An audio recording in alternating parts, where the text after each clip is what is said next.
Have anything in particular to comment on or talk about, so I'll just open it up to questions, and whatever's on your mind, let's talk about Colorado basketball.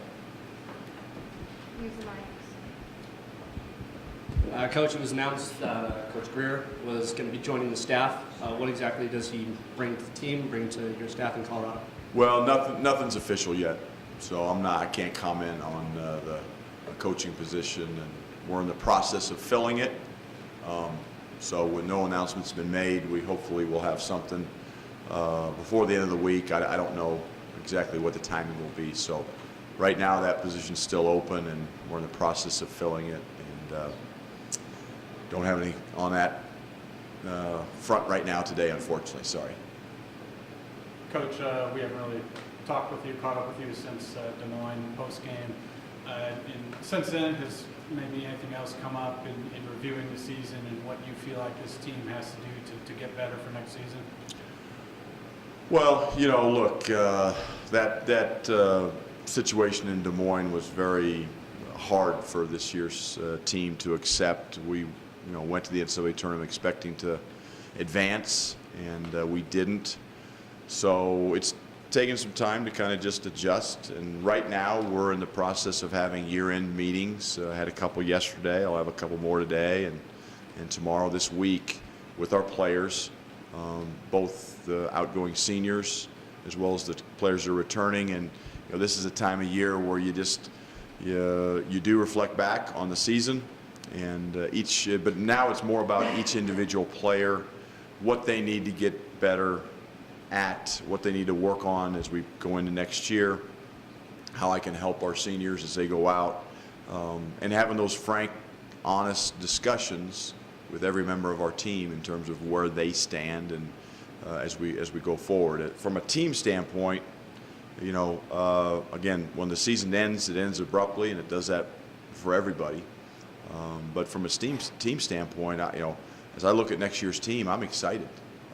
We lose 4 good seniors, 2 guys that played a lot. Obviously, our leading scorer, leading rebounder, Josh Scott. But we had 2 really good players sitting out, Xavier Johnson and Derek White. So we're, I think, going to be able to replace our production that our senior class gave us with those 2 guys, as well as Bryce Peters and Deleon Brown and whoever we end up signing late. What I don't know, and what the unknown is how are we going to replace that leadership.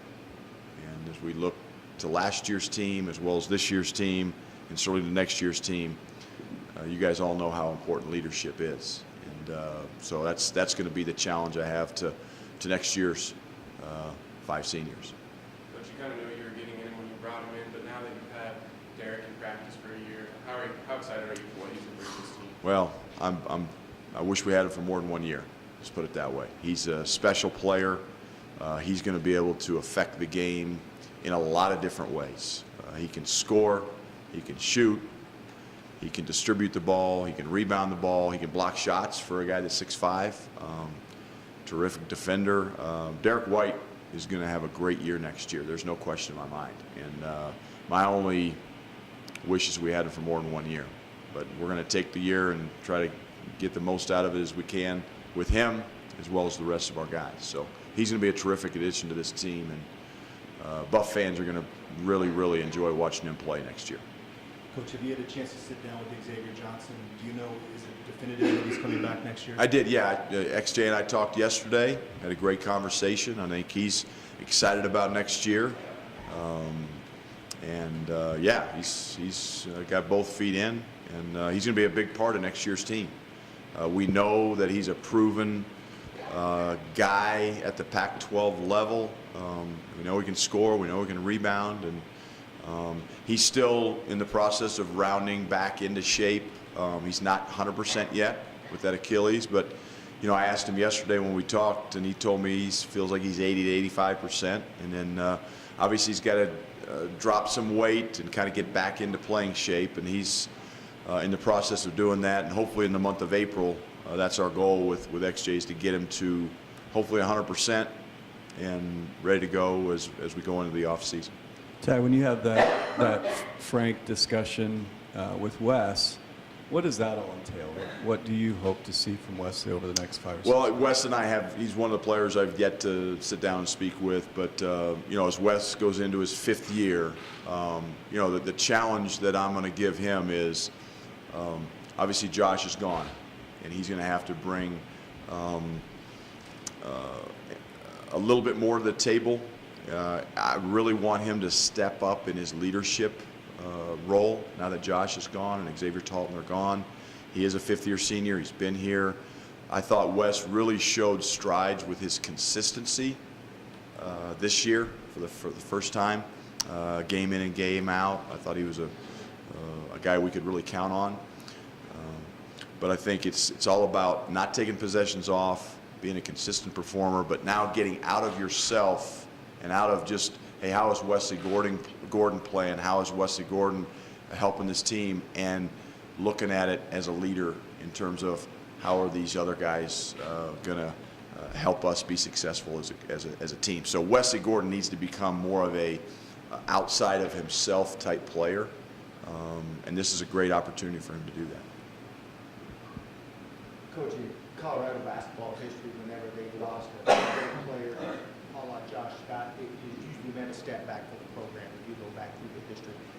Can you speak about what it means, the foundation that you've built here, that you're not expecting that step back? Yeah, and I think, again, our staff's been here 6 years, Neil, and our big challenge, if you remember 6 years ago, when I was introduced as the coach at Colorado, I said our goal is to build sustained success here.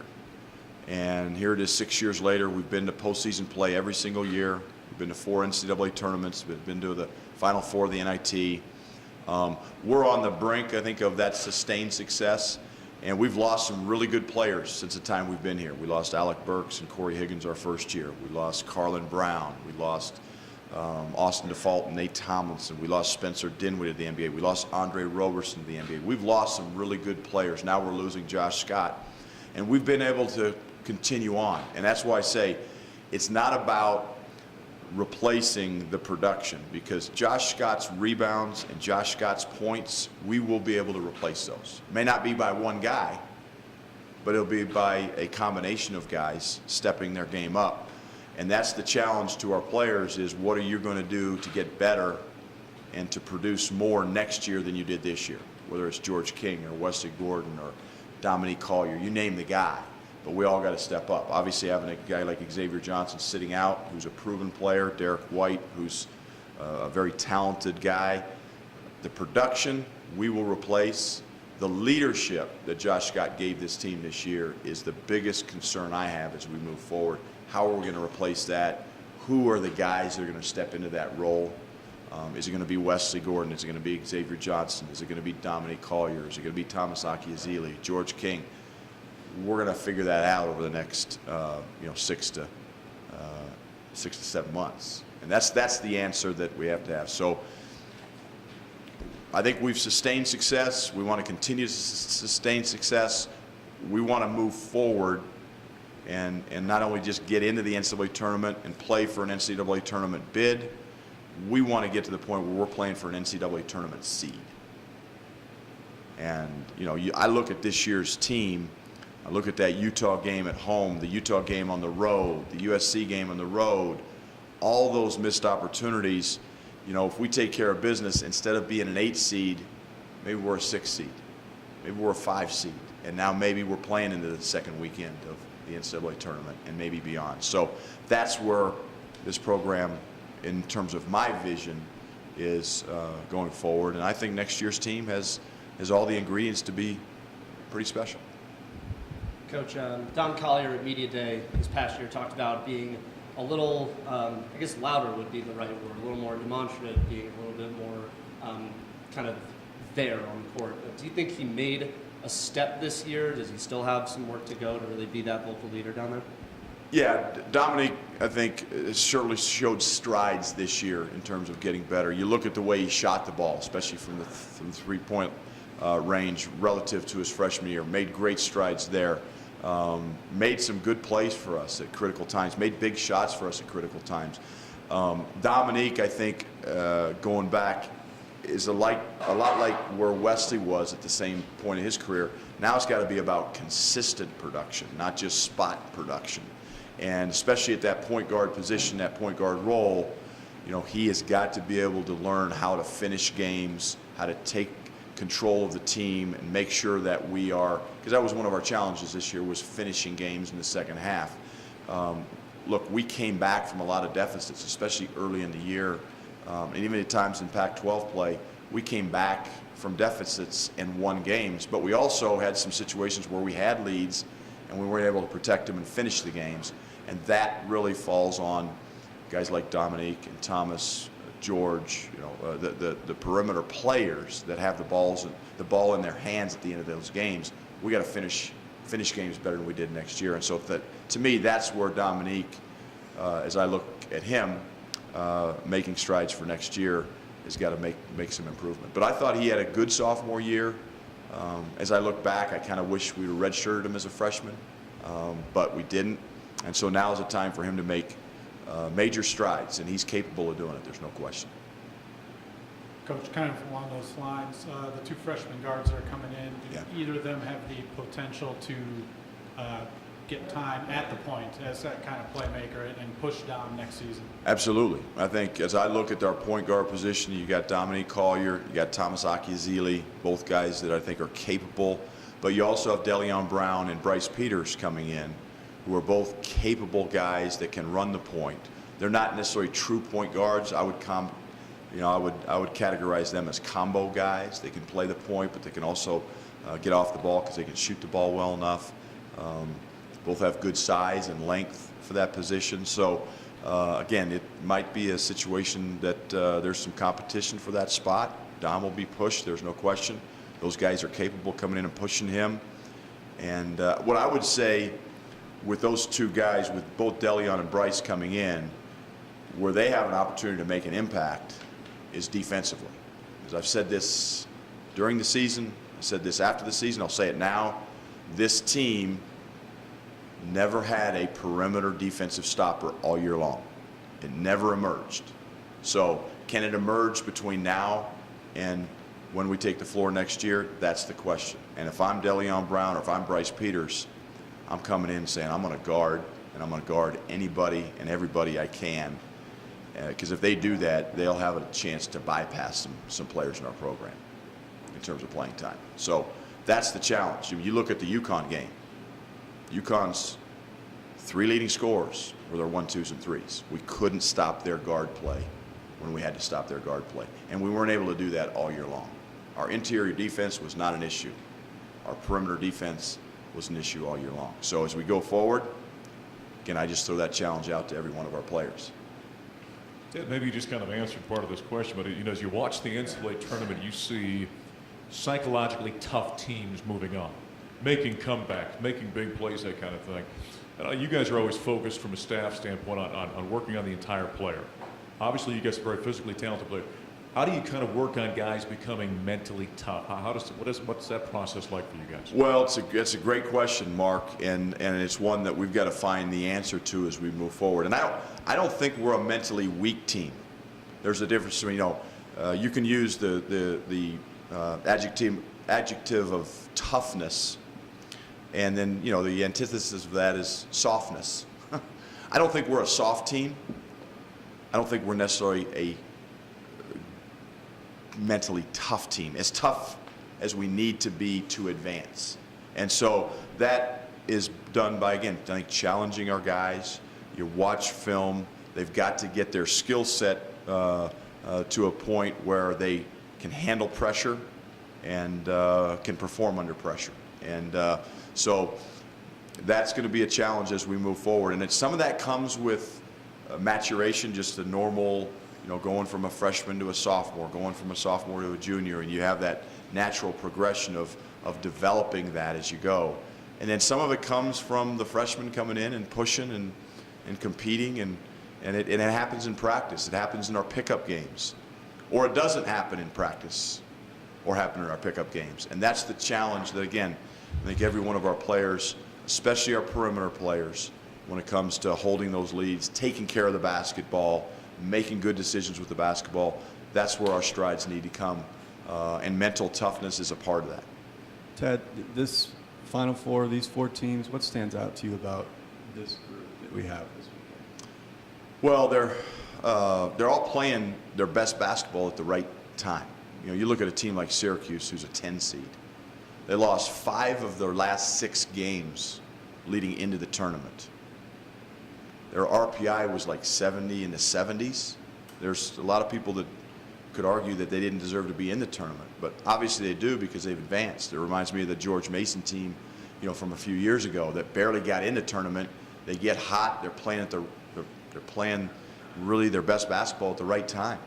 And North Carolina obviously is clicking on all cylinders right now. So Oklahoma, you know, has been good all year, but they're really, you have to be playing your best basketball, and you have to get a little bit lucky. The ball's got to bounce your way. I mean, they all didn't get there just by steamrolling their way into the Final Four. You know, they've had some bounces go their way, but they're all playing their best basketball in the month of March, and that's what you want to be able to do. One of the storylines this weekend too is the idea that there is a program on probation and there's another program that's being investigated. A coach's viewpoint on that. Do coaches feel like the penalties are strict enough? How do you view those situations as someone who has not had any issues with compliance? Is there any frustration with it, I guess? You know, there is. I mean, there's frustration, and I don't know what goes on in other programs. You know, I have an idea, you know, who's doing things the right way and who's not. There is some frustration. There's no question. I'd be lying if I said that there wasn't. And I just think if you're not running your program the right way, and I'm not casting stones on anybody, but if you get in issues with the NCAA and compliance, I think, you know, and there's a lot of people that will argue against this, but taking postseason play away is the sucker punch that the NCAA has to send a message that that's not acceptable, and suspending a coach or, you know, whatever is not effective, you know, in terms of going forward. And that, again, I'm not talking about any program, but in particular, but there are programs that do it the right way, and there's programs that operate in the gray area, and there's programs that cheat. So that's why we have compliance officers at every institution. That's why we have an NCAA enforcement staff, and I think they do a good job, but a lot of moving targets out there when it comes to that. So, yeah, I know how we operate this program, and I'm very proud of that. And I think when you see other programs that maybe live in the gray area, it is frustrating, but that's life. Coach, this is usually the time of the year where you hear about attrition, if there is any. Mm-hmm. Do you expect any coming through? Very well could be. You know, again, that's why these discussions I'm having with our players are frank, they're honest. I'm not holding back any punches. I always say every decision that I make as a head coach, especially starting in September and October and going through March, is strictly with our team's best interest at heart. And sometimes our players have to make sacrifices during those months, and I ask them to be team players and to do what's right for the program. And I'm going to make every decision that's in best interest of the program. You know, now that the season's over with and I have these individual meetings, it's about what is best for that young man. And they all came here because they felt like this was a place for them to further their education and play college basketball. And when it comes to playing time and where they fit in the program, I'm honest with them, where they are today. Now, where they are today is not necessarily where they're going to be tomorrow, but, you know, they're aware of the surrounding players around them and what's going forward. They're smart kids, and so they have to make the decisions that are best for them. And I'm going to support them in those decisions. I'm going to help them with those decisions, but the ultimate decision will be the young man. And so if a player ever leaves Colorado, he's going to leave on his terms, not on my terms. And it's important that everybody know that. You know, last year we lost Jerron Hopkins and Dustin Thomas. Very frank, honest discussions. Those decisions those kids made to leave were their decisions. If we have attrition this year, it will be because those players made those decisions, not the coach making the decision for them. And that's where, really this time of year, you see it on every college campus with every team, men's players, women's players. It's just part of this time of year. So could there be attrition? There could be. Coach, you had the team stick around last summer. Do you plan to do that again this upcoming summer? They're gonna be around here in June. And I will say this, I'm very, very thankful to our administration, Seal Berry, Rick George, Phil DiStefano. They're wonderful people to work for as a coach because they trust us, and when we ask for something, they will do everything they can do to deliver on their part. This year, we're going to go back to our traditional. The players may or may not be here in May for Maymester. Most of them probably not. They need a break at the end of the semester. They'll all be here in June. We'll be running our basketball camps. They'll be in summer school, lifting. We'll have a new weight coach that'll be working with them in June. So June's a very, very important month. And then July is kind of up to them. If somebody needs to take a summer class and is going to stick around Boulder, they can. But they don't have to. A lot of them are go home in July and come back in August ready to go. So we'll go back to our traditional kind of summer program. They're here in June, gone in July, and we're figuring that out as well in terms of summer school and how they finish up academically this spring plays a part in that. So nothing's etched in stone right now, but the plan is to be here in June and they can do what they need to do in July, be ready to go in August when they come back. Coach, George King obviously had a breakout season. Yep. It seems like there's still a higher ceiling there with him. What's the challenge for him now to keep pushing and obviously keep building on what he did this year? Well, I think the one thing about George is I think obviously everybody knows he belongs. He knows he belongs. He did have a breakout year. Really proud of him and what he did. But the exciting part about George as we look forward is the ceiling is much higher than where he is right now. So the conversations I will have with George, assist turnover ratio, is something he's got to really, really concentrate on and get better at. He can make plays for himself now. Now he's got to be able to make plays for his teammates, and so that's the next step for him, to be a facilitator as well as a scorer. He can really shoot the ball, obviously, getting better off the dribble, finishing at the rim, finishing with contact, finishing in the lane is going to be key as well. So distributing the ball, finishing the ball, become a better rebounder. He's got great size, great length, great strength. There's no reason why he can't be a double-double guy in my mind. So putting an emphasis on rebounding the basketball. Defensively, continue to get better in that area. So George has a lot of areas he can get better at. The one thing we know about George from his redshirt year is he's got great work ethic. And he's going to take whatever challenges we give him, and he's going to work on them. And that's the exciting part about, not only redshirting kids, but having them go through your program, over a multitude of years to see that improvement and what they do from year to year in terms of adding to their game. So he's got some things he's got to work on and get better at. He knows that. He's eager to do it. And the one thing we know about George, he's going to put the time in the gym to do it. Ted, you said that earlier that you have a spot still available. When you look to fill that spot on this roster, do you do so out of need, or do you look at the best player available? When you look at the makeup of your roster now, it looks like it's heavy on wings and maybe not so much on bigs. Yeah, definitely. You recruit based on need. And now there's sometimes that things happen where there's a player that becomes available that's so good that you just Derek White's a good example. We had a chance to get him. You better get him, because he's a difference maker, if you will. But as I look at our roster, we do have one scholarship on paper. That's going to be filled with a big. If we have another one come open, it'll be filled with a big.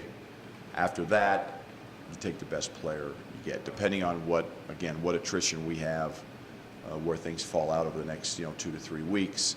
But we need to add big guys to this roster. And, I think, again, the game of college basketball is changing, much like the NBA is changing, in that, a lot of teams that used to play with 2 bigs are now playing with 4 guards and 1 big. And, and I see us as Xavier Johnson comes back to our program, one of the things I talked about him is, look, we're going to play 4 perimeter players and a big at times, and you're going to be one of those perimeter players, so you got to help us rebound, and you're going to have to guard 4 men, and you might have to guard point guards and everybody in between. So your challenge is defensively to be disciplined enough to be able to do that and work hard enough to be able to do that. So, and he's not the only one. Every one of our other players is, guards are going to have to guard big guys. Dom and Thomas are going to have to get bigger and stronger in the weight room to guard big guys in front of the post. So the way the game is going is more towards 4 guards and a big versus, 3 perimeter players and 2 bigs. And I think we'll have a hybrid kind of team next year in terms of playing both ways. Based on what you just said about the game changing, so therefore do you have to change the way you go about holding true to defense and rebounding with a roster that maybe isn't quite like rosters you've had in the past? Well, it's not going to change our philosophy. It's not going to change our emphasis on defense and rebounding. What it's going to change is your personnel might be a little bit different in terms of getting that done. And you have to recruit guys that understand that and that are willing to do what you're asking them to do. And that means your wings are going to have to become better rebounders. We lose Josh Scott, George King has to become a better rebounder, right? We lose Josh Scott, Trayshawn Fletcher has to become a better rebounder. We lose Josh Scott, Wesley Gordon's got to get a few more extra rebounds a game. So I think our philosophy is not going to change, but I think our players, in terms of what they bring to the table, has to change a little bit in terms of what they're able to do. But we're always going to recruit the best players we can get. I'm not going to sign a big guy just because he's big.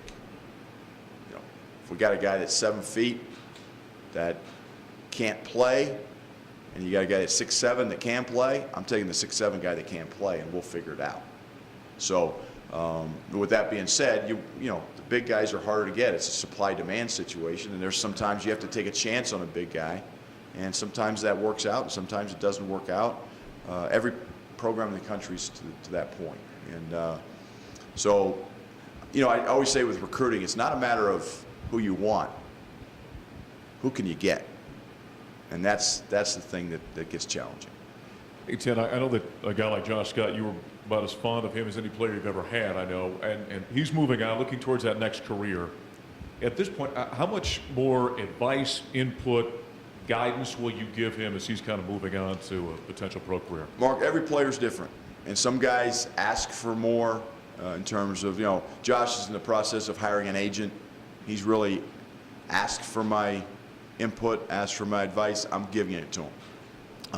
The decision's going to be his, and that's a decision for him and his family. Spencer, really asked for a lot of input and guidance. Andre, not so much. Alec, a little bit. So every player's different when it comes to that. I'm here for them.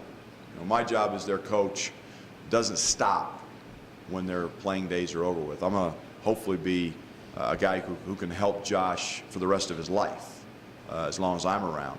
And same with any other player that's played for us. So, but Josh and I have a great relationship. I think he values my thoughts and my opinions. I certainly valued his while he's here, and I still do. And so I'll give him any kind of help he needs as he goes through the transition of being a college player to being a pro. And he'll be a great pro because he's a pretty mature guy. We'll go with these last 2 questions here. Maybe time for a little bit of one-on-one after. George King's also here for anybody that wants a little one-on-one with him. But we'll go with these last 2 for now for this session. Coach, when you look over at the women's program, head coach Lappe out, head coach J.R. Payne in, I noticed that you were at the press conference yesterday. Do you have any early impressions of her? Have you talked to her at all yet? I did get a chance to visit with her briefly. Not a lot. She's obviously hitting the ground running, and I'm excited for her. Anytime there's a coaching change, as a fellow coach, it's bittersweet. I had a lot of respect for Linda and her staff, and you hate to see things not work out. But it certainly, as I look at JR and her, I think Rick George said it best. Her personality, her energy level. What I got from her is, and what I really respect, is she's taken over 2 programs that have been down. And some people talk about their record and that maybe being a negative thing. I don't look at it that way. I look at JR taking over Southern Utah when it's down, a losing program, and building into a winner. And I look at her taking over Santa Clara being down and turning it into a winner. So I look at that as a positive thing, not necessarily a negative thing. And the fact that she's now has an opportunity to be at a Pac-12 school and has all the resources that a place like the University of Colorado can give her and her staff, I'm excited for her. And, you know, I watch the women's program. You know, we overlap with our practices, and I see how hard they work, and they deserve success, and I think she's a great hire. I mean, from all indications in terms of my short time getting to know her. There's another person that I'm close to that knows her well and has worked with her in the past, and he said nothing but great things about it. So I'm excited. Just real quick on Tory Miller's progression this year, and where do you see him fitting in next year? Yeah, I think, you know, I've always said this, you know, as you know, but I think the biggest improvement usually in college basketball comes from the summer between your freshman and sophomore year. And I look at Josh Scott, what he did. You look at George King, and I know he redshirted, but look at the improvement he made. Tori Miller, his improvement from his freshman year to his sophomore year was terrific. And he really became a guy down the stretch that we wanted to get him the ball in the low post. And his freshman year, you know, went down there, it's like, okay, hope he doesn't turn it over, you know. Let's play inside out, let's kick it back out. You know, I wasn't too confident in Tori in operations on the low post. But now, as his sophomore year progressed, I mean, he was a guy, let's get him the ball, let's get him touches. And so, and he delivered. So I think if Tori can continue on that progression of improvement, and you saw his low post game really improve, now he can improve on his perimeter jump shot. That's something I think that he needs to really look at as he goes forward. But Tori Miller, again, much like George, great work ethic. You look at what he did to his body. He went from 255 to 238, became more explosive, ran the floor better, became a better defender. He made great strides and great progress. And that's one of the things we pride ourselves on in this program is development of players. And I think it starts with the player. We got these nice practice gyms, we got this nice weight room, we got sports nutritionists, we got weight coaches. That's all well and good. Everybody's got those things. But what do the players do to transform their bodies, transform their games in the off season? And that's the challenge every one of our players has. And if Tori just continues on this path he's on, he's going to be a much better player as a junior than he was as a sophomore. And that's exciting because he brings as much energy and enthusiasm to the table as any player we have. And I love the kid. I mean, you talk about, you know, my affinity for Josh Scott. I got the same kind of affinity for a lot of our players, but Tori's certainly one of them because he works so hard. He wants to do well. And he's going to be a terrific player. And we're going to need him to be because, again, with Josh leaving, we know what Wes can bring. We talked about the challenges he has going forward into his 5th year. Tori's going to be asked to do more next year as well in terms of rebounding and scoring the ball and hopefully making some jump shots for us.